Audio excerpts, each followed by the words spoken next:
Adrian Broner, Dean the Great, humping each other, painted as the lesser than race. Do you know what that does?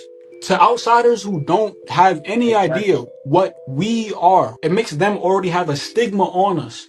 Yo, bro, these I mean, look at it. These are young people. These are young people. These young men probably no more than 20. They got to be under 30 years old. And they're saying they're tired of the degenerate behavior. This is what's going on in Chicago.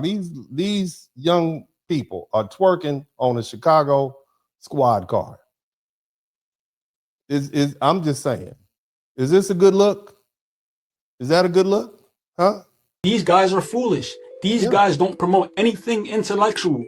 Exactly. They are foolish. So they're going based off what they see Adrian Broner and Dean the Great doing. And then Lil Durk. Lil Durk is talking about spinning Right, so on hold on, blacks. hold on. I'm gonna cut you off right now. Hold on. So you Okay. see what I'm saying? You see how the reason we able to embody these spirits Right? of and take on the personality of Adrian Brono, connect with Lil Durk, or connect with these people because there's a void within us. I'm just saying, it's not me saying it. So all these people, coons, all these black people who sell, are they all sellouts? You got young people, old people. You got everybody saying we tired of all of them. Well, come on, where all the coon callers at? Where y'all at? Come on in and tell us all of us are wrong. All of us are wrong, and you're right. Because this is the great divide that we're talking about. Some black people are tired of the behavior. We're tired of having to defend it. So are all of us wrong? Are we all wrong? Because see, bringing a knife to a track meet, bringing a gun, 14-year-old packing a gun, this is part of that I can do whatever I want to do and you can't tell me culture that we've been dealing with. And if you try to tell me something, it's oppression. It's racism. That's what you're telling us. So all of us are wrong. Everybody wrong. That's what you're saying. Everybody else wrong. Not you. Oh no, not you didn't do nothing wrong. Okay, but the minute you get, hemmed up by the police for packing an unlicensed firearm, I'm a victim. We supposed to come to your rally. That's what you're saying. You got grown men on there humping each other. He talking about Adrian, just do whatever I want to do. That's what you're saying. It's okay. Now let's go ahead and let's keep listening. Now I know you all. I'm a black lawyer. Now let me tell you a little bit about myself because I know you all are like, oh, he don't know what he thinks. He's a personal injury lawyer. Practicing criminal law is something that they teach you to do in law school. You get that your first year of law school. That is basic law. They even test that on you on the bar exam. This is basic stuff. A first year law student, a second year law student can actually go join a criminal law clinic and defend real people. That's how easy it is. Very easy to understand, not complicated at all. You can literally get a law license, graduate, go right out and start practicing criminal law. They'll let you do that. And you can probably do pretty well for yourself. It's very simple. Okay? So it's not complicated. But when I gave y'all the explanation, you didn't believe me. So let me let somebody else tell you that you might believe. Y'all might believe them more than you believe me. Okay, even though, I'm licensed to practice law in 5 states or 6 states, I'm sorry. Admitted to practice in the Supreme Court of the United States, Fifth Circuit Court of Appeal, multiple federal courts all over the country. You understand? But y'all don't have to believe me. Inducted into the Southern University Law Center Hall of Fame in 2024. So the lawyers think I'm an excellent lawyer. But since y'all don't believe I can explain, I got an LLM. I have 2 law degrees. I have 2 law degrees. One a JD that allows you to qualify to take the bar. Another one, LLM, that would allow you to teach law school if you want to. But y'all don't believe me. So I'm going to let these regular lawyers, let these regular lawyers who happen to be, a different color, let them explain. So y'all will believe them more than you believe me. Let's listen to this gentleman say the same thing I said on Willie D's channel. Go ahead, sir.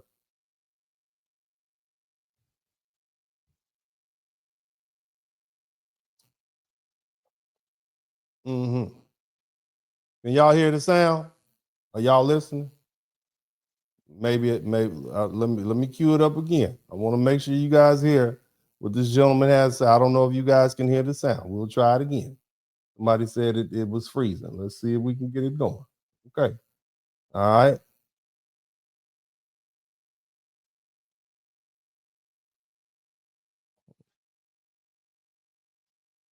defense. There are different components. You know, the argument that Carmelo Anthony was there and he shouldn't have been there. Well, that's okay, but it's not your bleachers. You don't get to throw people out because of intent. That's an argument that you're going to see the defense make. Why did the eventual victim in this case decide that it was his role to kick him out? And then there's a tussling back and forth. And then, unfortunately, Mr. Metcalf did seemingly start the fight, so to speak, right? He was what we might call the aggressor. We agree.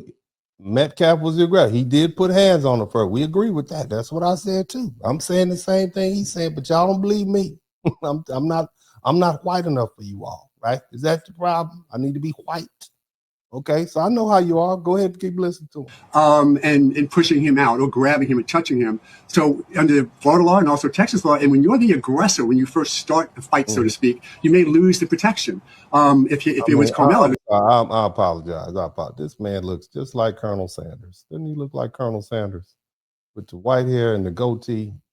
All he needs is some glasses and a bucket of fried chicken. But anyway, let me get back to the business. We started Anthony. Now we get to say shift it because if Metcalf was the one who started the fight, now can Anthony respond to defend himself? We know he can. And then as was mentioned a moment ago, you know, are you supposed to bring a knife to a fist fight? No, you're supposed to bring a gun. Are you supposed to what? Bring a knife to a fist fight. Now, when I said that, you all got mad. Well, now, when Colonel Sanders says it, you're good, right? That's what it is? Is that what's going on? To a fist fight? Absolutely not. But if you're there and starting to get attacked, which is what the defense is going to say, can you defend yourself? And what they're going to say is, Anthony doesn't he need to wait until the first nasty strike, the first injury. He can presuppose what might happen, and he's allowed to defend himself. But again, a tough case because it really is in the middle, and we're talking about two 17-year-olds and not making fun of it, but neither of which were acting with real good reason. We joke and say that a male brain isn't fully developed until 25. Not just male brain, sir. Don't just put that on the men, the women either. Okay. And unfortunately, the tragedy happened probably because of a mix of testosterone and immaturity that brought these two boys together. That's why we don't let kids walk around with weapons. That's why we ban weapons from schools. And we have an age requirement for enrolling in the military. Okay. So again, as you heard Colonel Sanders, the Colonel Sanders lawyer said the same thing I said. Okay. You can't bring a knife to a fist fight. Now, y'all got mad at me. Go call Colonel Sanders a coon.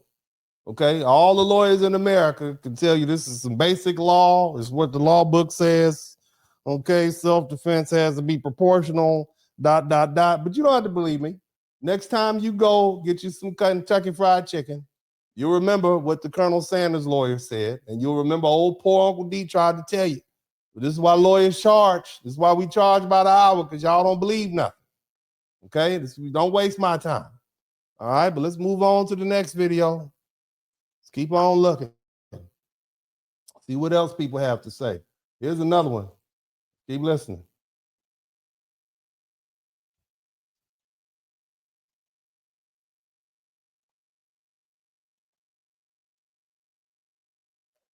Here is to boycott niggas. To boycott. Oh, ma'am, hold on a minute. Y'all boycott every group of people except the actual group that y'all should be boycotting. The obvious answer here is to boycott niggas, to boycott degeneracy, the trashy music. That is the obvious answer. Y'all heard the blah, blah, blah. That's so that YouTube won't hear me saying the N-word. Somebody type family friendly. We can't have, she's just too cute to be throwing the N-word out like, ma'am, don't throw the N-word out like that. You can't just be saying that. But anyway, her point is that we need to boycott N-words. She's also talking about the Great Divide. Okay, the Great Divide. All right, let's let her finish talking with her little. Look like she was out there with the lumberjacks with her shirt on. All she needs is an axe and a Paul Bunyan hat.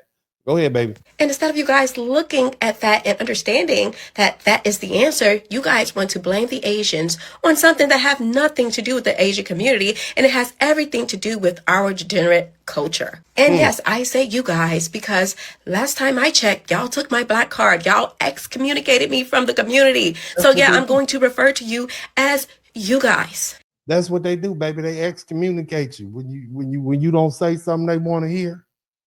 They excommunicate. Now, if you got you a white man that happened to be a duke or prince in England, you'll be black again. Okay, but as long as you saying stuff like that, you can't be black. Now, if you start dating a wealthy white man, they're gonna claim you. That's I'm telling you the truth. Okay, they'll give you a black card then if you become a black princess, even if you like 1/10 black, you'll still be black. That's it. That's how they do. Okay, but they will take your black card when you start telling them that some of the stuff you doing is foolish and degenerate. They will swear up and down. Y'all know I'm telling the truth. Y'all know I'm telling